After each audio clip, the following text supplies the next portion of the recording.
Bikers extort elderly woman's bakery.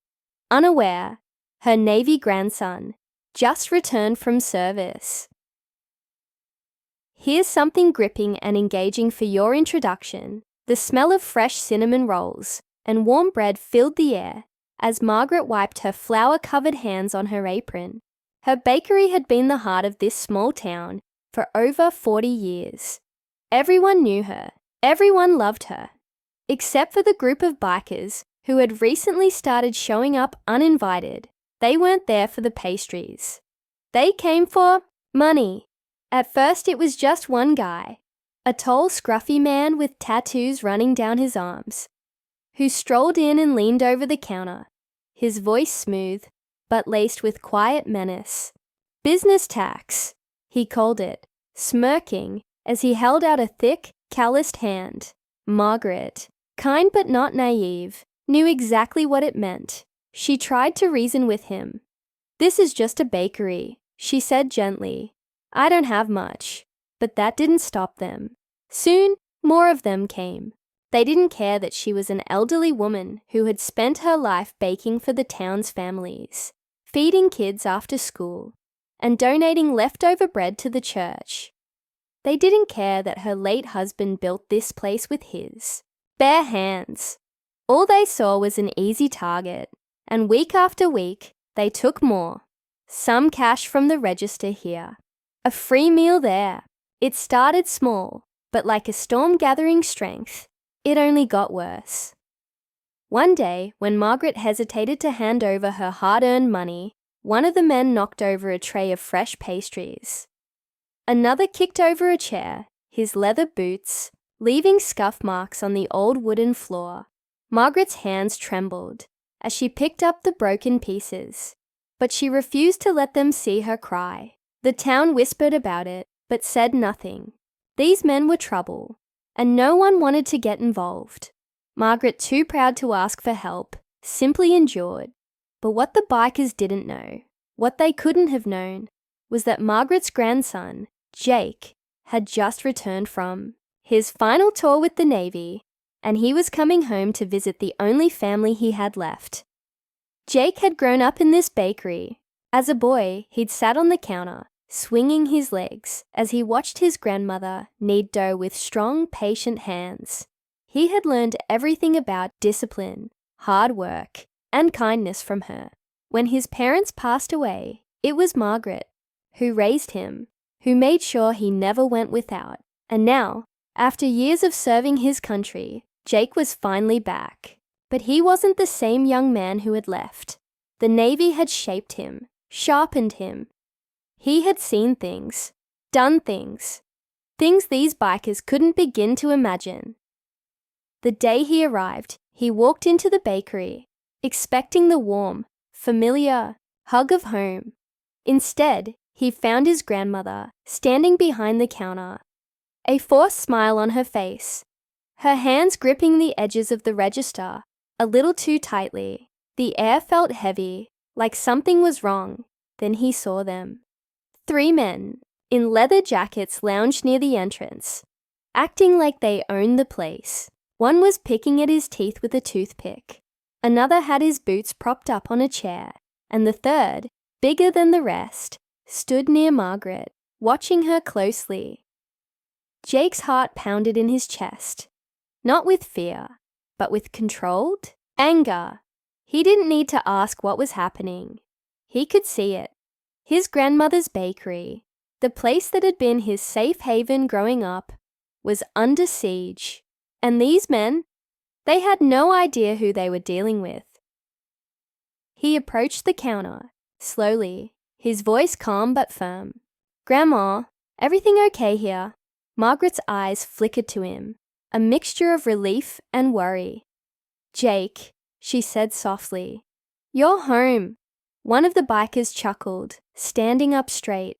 "Oh, look, Granny's got a visitor." He stepped closer, sizing Jake up. "You here for a muffin, tough guy?" Jake didn't flinch. His training had taught him patience, control. But deep down, something was simmering. "No," he said evenly. "I'm here to see my grandmother." And it looks like you're bothering her." The room fell silent. The bikers exchanged glances, amused but wary. They weren't used to anyone challenging them, especially not in this town, where fear kept people in line. The leader, the one who had been taking the money, crossed his arms. "Listen, kid, this is none of your business. Why don't you take as a cookie and go?" Jake's jaw tightened, but his voice remained calm. "See, that's where you're wrong." He stepped forward, closing the space between them. "Because when someone messes with my grandmother, it becomes very much my business." The leader's smirk faded just a little, but he didn't back down. "You got guts," he muttered. Then, with a flick of his wrist, he signaled his men. "Let's teach him some manners," Margaret gasped. The customers in the bakery froze, and in that moment, something shifted in the air.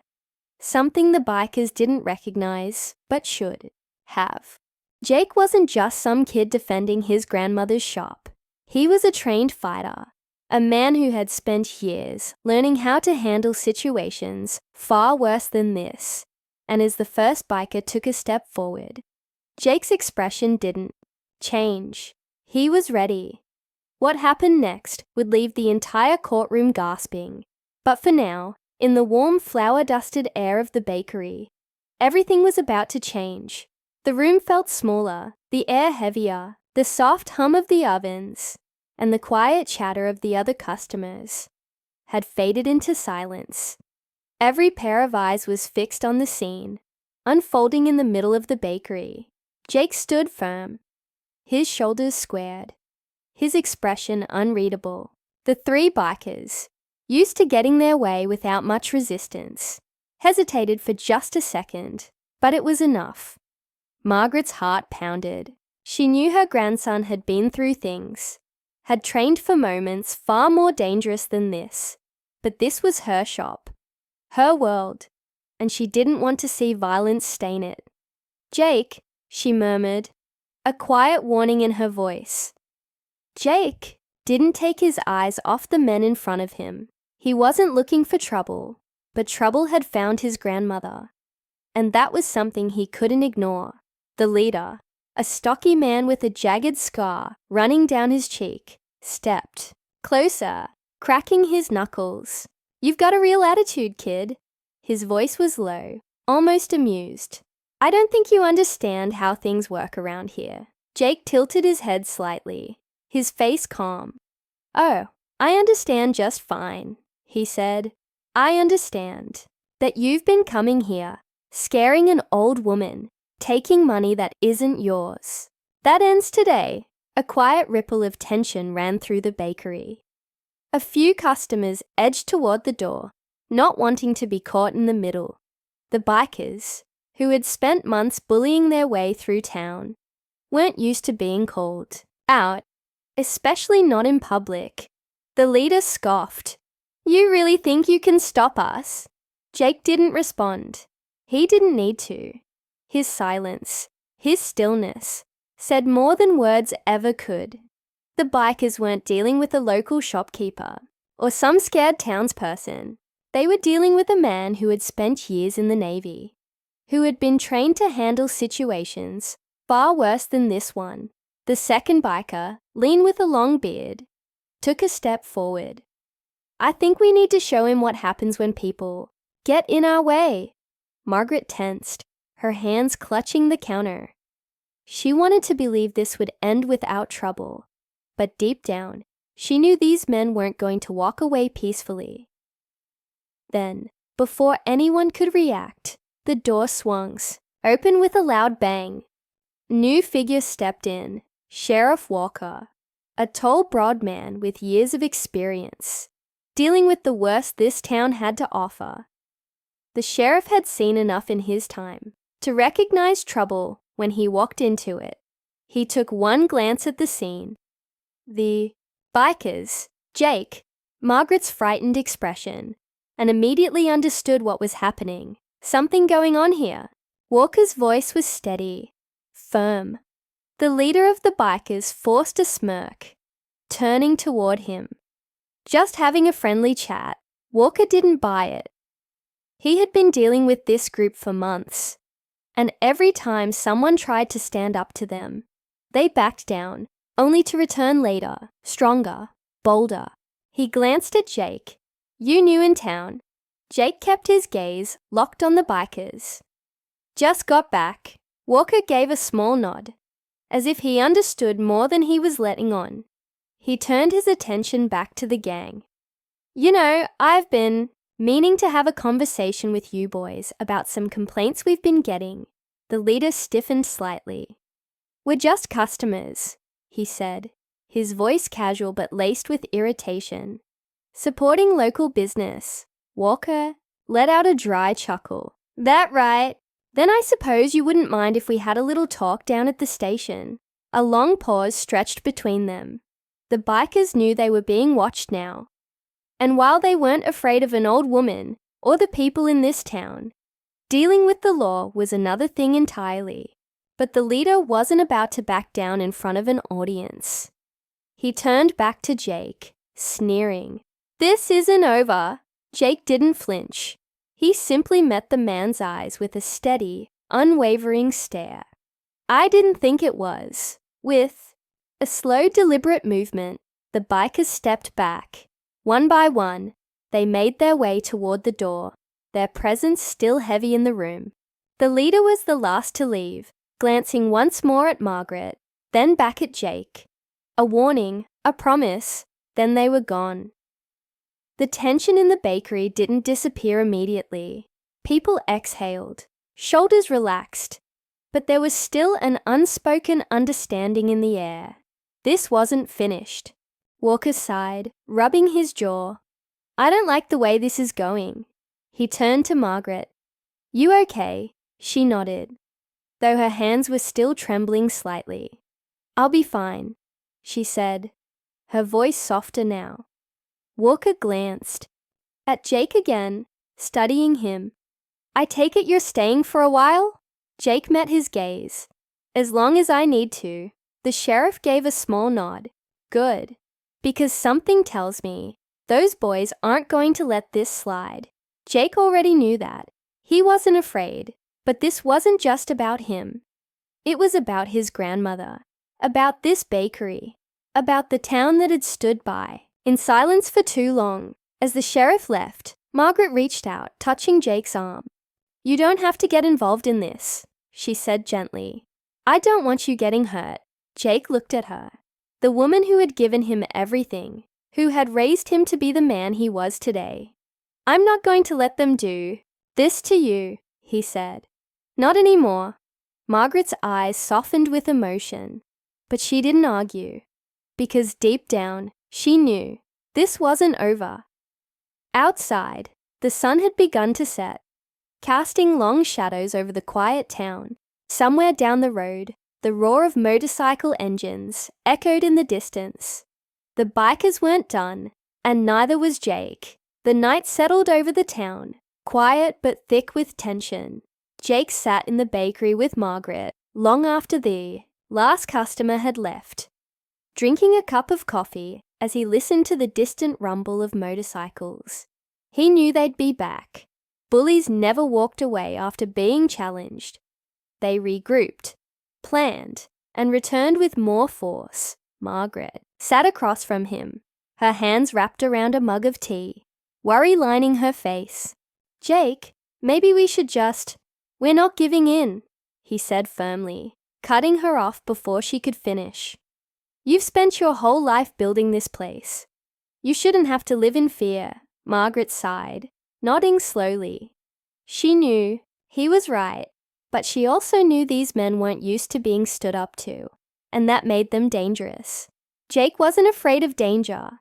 He had spent years in situations where every moment could be his last, where hesitation meant failure. But this wasn't a battlefield. It was home. And this fight was personal. Just as he was about to lock up for the night, the sound of motorcycles grew louder. The streetlights outside flickered against the leather jackets of the approaching bikers. More of them this time. Not just 3, but at least 7. They parked their bikes in front of the bakery and stepped off. their heavy boots echoing against the pavement. Jake exhaled slowly, rolling his shoulders. He wasn't surprised. If anything, he was ready. Margaret clutched his arm. "Jake, please, stay inside," he told her gently. "Lock the door." She hesitated, her grip tightening before she finally nodded. Jake stepped outside, shutting the door behind him. The cold air hit his skin, but he barely felt it. His focus was locked on the men in front of him. The leader, the one with the scar, smirked. "Told you this wasn't over." Jake crossed his arms. "I was hoping you'd say that." The leader's smirk twitched, turning into something darker. "You think you're tough, huh? You got lucky earlier, but luck runs out." Jake took a step forward. "So does fear," the leader scoffed. But there was something different in his eyes. Now, a flicker of doubt. Before he could say anything else, another voice cut through the night. "That's enough." Sheriff Walker. He stood at the end of the street, his hand resting on his holster, his stance calm but authoritative. Behind him, 2 patrol cars pulled up, their lights flashing in the dark. The bikers shifted, suddenly less confident. The sheriff stepped forward, shaking his head. "I was hoping you'd be dumb enough to show up again tonight." The leader sneered. "This ain't your business, Sheriff." Walker chuckled dryly. "Extortion, intimidation, trespassing. I'd say that makes it very much my business." The tension thickened. For a moment, it seemed like the bikers might push back. But then Walker's deputies stepped out of the patrol cars, hands hovering near their belts. The leader gritted his teeth. He wasn't afraid of a fight, but he wasn't stupid either. "Leave," Walker said, his voice low, steady. "And don't come back." The leader stared at Jake for a long moment, his jaw tight. Then without a word, he turned and walked back to his bike. One by one, the others followed. The engines roared to life. A final glare, a final unspoken warning, then they were gone. Jake watched them disappear into the night before turning to the sheriff. "You were waiting for them," Walker nodded. "Been building a case for a while. You just gave me the final piece I needed." Jake exhaled, his body finally relaxing. "You think they'll stay gone?" Walker tilted his hat back. "They won't risk coming back anytime soon, not with us watching." He glanced at the bakery, then back at Jake. "You did good, son." Jake nodded, but he wasn't looking for praise. He was just glad it was over. As the patrol cars pulled away, he turned back toward the bakery. Margaret was at the door, her eyes filled with relief. "You're safe now," he told her. She stepped forward and hugged him tightly. "So are you." The bakery smelled of cinnamon and fresh bread the next morning, just like it always had. But this time, the air felt lighter, the fear gone. Customers came and went, chatting, laughing, life returning to normal. Jake sat by the counter, sipping his coffee, watching as his grandmother moved around her kitchen, humming softly to herself. "You staying?" she asked. Looking over her shoulder, he smiled. For a while, Margaret nodded, a knowing twinkle in her eyes. "Good. I could use the help." And, just like that, everything was as it should be.